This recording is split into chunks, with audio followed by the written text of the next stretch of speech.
আসসালামু আলাইকুম ওয়া রাহমাতুল্লাহি ওয়া বারাকাতুহু। ওয়ালাইকুম আসসালাম ওয়া রাহমাতুল্লাহি। আলহামদুলিল্লাহ ওয়াসসালাতু ওয়াসসালামু আলা রাসূলিল্লাহ ওয়া বা'দ। আল্লাহ তাআলা শুকর আদায় করছে, আল্লাহ তাআলা আজকে ইয়মে বদর 17 রমজান পর্যন্ত আমাদের সিয়াম কিয়াম সেহরি ইফতারি পালন করার তৌফিক দিয়েছেন। আমরা আল্লাহর ভাষায় বলি আলহামদুলিল্লাহ। আমার গত কিছুদিন আগে যে টেলিভিশনের আলোচনা, ওখানকার একজন ভালো বক্তা তিনি বলেছিলেন একটা বিশুদ্ধ হাদিসে বর্ণিত আজকের এই রাত এটাও লাইলাতুল কদরের অন্তর্ভুক্ত। আল্লাহ তাআলা চাহেন তো 17 রমজান বদর দিবসের এই রাতে লাইলাতুল কদরের এটাতেও মর্যাদা থাকতে পারে। এই জন্যে অন্যান্য দিনের চেয়ে আজকে যেন একটু ইবাদত আমরা বেশি করি, আজকে যেন দুইবার তাসবিহ বেশি করি, রাস্তার দুজন ভিক্ষুককে যেন 2 টাকা বেশি, একজন মানুষকে যেন একটু খাওয়াই, একটু সাদাকা করি, এবং 2 রাকাতের জায়গায় 4 রাকাত যেন তাহাজ্জুদ আদায় করি, এবং তাসবিহ তাহলিল ইস্তিগফার তওবা এটা যেন অন্য দিনের চেয়ে একটু বেশি করি। কারণ যদি আল্লাহ তাআলা আমাদের তকদির পরিবর্তন করে দেয় তাহলে এই রমজান আমাদের জীবনের জন্য এটা জান্নাত পাওয়ার একটা মাধ্যম হয়ে যেতে পারে। আলহামদুলিল্লাহ। আবার এটাও তো হতে পারে, আজকে একজনের সাথে কথা বলছিলাম, একটা ফরজ 70টা, একটা সুন্নাহ, একটা ফরজ। কেমনে বলে একটু বুঝাই বলেন। কোন মানুষ নবী করিম সাল্লাল্লাহু আলাইহি ওয়াসাল্লাম জীবিত আছে, খানে কাবায় রাসূলের সাথে দাঁড়িয়ে সারা রাত তিনি তাহাজ্জুদ নামাজ পড়লেন, রোনাজারি করলেন, ইস্তিগফার করলেন, তওবা করলেন। তারপরেও একজন মানুষ যদি ইন্টেনশনালি একটা ফরজ লঙ্ঘন করে সারা দুনিয়ার সমস্ত ইবাদত দিয়েও একটা ফরজ রিকভার করা যাবে না।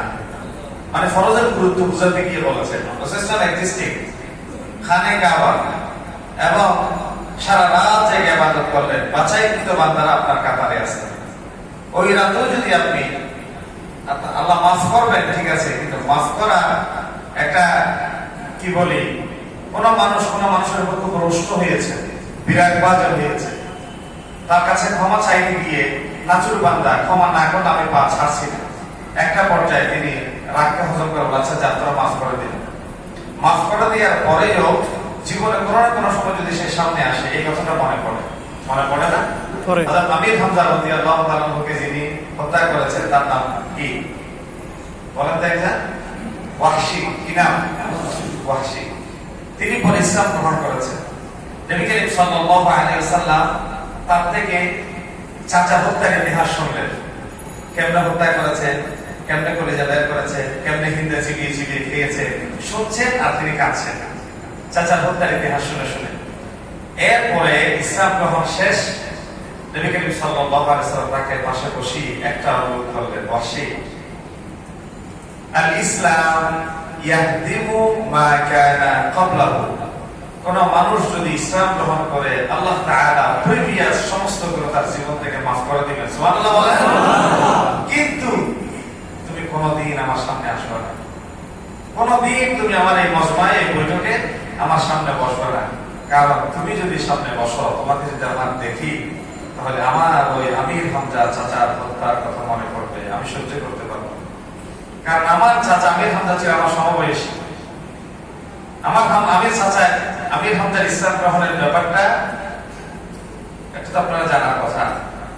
খানে কাবায় নবী করিম সাল্লাল্লাহু আলাইহি ওয়াসাল্লামকে আঘাত করে আবু জেহেল বসে আছে। এক মহিলা রাস্তায় হযরত আমির হামজা রাদিয়াল্লাহু তাআলা আনহু শিকার করে আসার সময় পথে দেখতে পেয়ে বলছে, আমির হামজা, জানো তোমার ভাতিজা মুহাম্মদকে আবু জেহেল মেরে সেখানে কাবে বসে আছে, তোমার বলে যে ভাতিজা মুহাম্মদের রক্তকরণ হচ্ছে। হযরত আমির হামজা বাসায় যান নাই, তিনি খানে কাবায় চলে গেলেন, গিয়ে তার বর্শা দিয়ে আবু জেহেলকে মাথা ফাটাই দিলেন।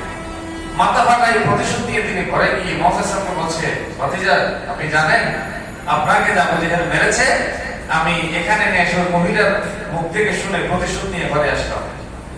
রাসূল কি কথা বলছে দেখেন। রাসূল জিজ্ঞাসা করছে, চাচাজি আমার, আবু জেহেল যে আমাকে মেরেছে সেটা কি আমির হামজা এবং মুহাম্মদ চাচা ভাতিজা এই সম্পর্কের কারণে মেরেছে, নাকি মুহাম্মদ সাল্লাল্লাহু আলাইহি ওয়াসাল্লাম এই কারণে মেরেছে? বলে মুহাম্মদ সাল্লাল্লাহু আলাইহি ওয়াসাল্লাম এই কারণে মেরেছে, তুমি আমি চাচা ভাতিজা এই কারণে কেন মারবে? বলে যে মুহাম্মদের সাথে আবু জেহেলের সম্পর্ক হচ্ছে রাসূল এবং দুশমন হিসেবে, চাচা ভাতিজা হিসেবে না। সুতরাং তুমি চাচা হিসেবে আবু জেহেল আমাকে মেরেছে এই প্রতিশোধ নিয়ে আমি ততক্ষণ খুশি হইতে পারি না যতক্ষণ না যে কারণে আমাকে আবু জেহেল মেরেছে সেই উদ্দেশ্যটা তোমার ভিতরে না দেখতে পাবে। অর্থাৎ যতক্ষণ না তুমি ইসলাম গ্রহণ করছো ততক্ষণ আমি প্রতিশোধ নিয়ে খুশি হবো না। সাথে সাথে আমি হামজা বললেন, হাত দেন, এখন এই কারণে ব্যাপারে আমি মুসলমান হয়ে গেলাম। সুবহানাল্লাহ বলেন। এই সে আমির হামজা, এই সে আমির হামজা রাসূল ইসলামকে প্রতিশোধ খুশি না হয়ে তিনি বলে যে আমি ইসলাম গ্রহণ করলাম। এই আমির হামজা রাদিয়াল্লাহু তাআলা আনহুর হুদ্দা ওয়াহশীকে দেখার পরে তিনি বলে যে না, তুমি সামনে বসবা। ঠিক এই রমজান মাস সেই মাস যেই মাসে রাসূল সাথে সবচেয়ে গুরুত্বপূর্ণ রাত লাইলাতুল কদর, খানায়ে কাবায় ইবাদত করার পরেও ইন্টেনশনালি একটা ফরজ লঙ্ঘন করলে সারা দুনিয়া দিলেও যা একেবারে করা হবে না, ওই ধরনের একটা ইবাদত এই সুন্নাহকে সেই ফরজের মর্যাদা দেওয়া হচ্ছে। সুবহানাল্লাহ বলেন।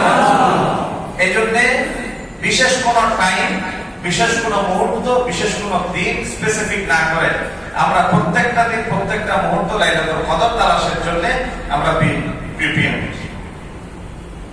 প্রিপেয়ার আপনারা প্রস্তুত হবেন। এই জন্য ইফতারের পরে সূরা ফাতিহায় ওয়াকিয়াটা পড়েন, এশারা পড়েন, একটু গুরুটা পড়েন, ফজর পড়েন, ইয়াসিনটা পড়েন, ঘুমান না, একটু কোরআনের আলাদা একটা খতম করেন।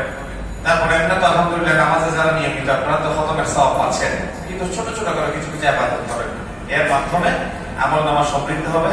যদি রমজান পেয়ে গুনাহমুক্ত ব্যক্তিদের কাতারে অন্তর্ভুক্ত না হয়ে কবরে গিয়েছি, আমাদের বাঁচার কোনো উপায় নাই।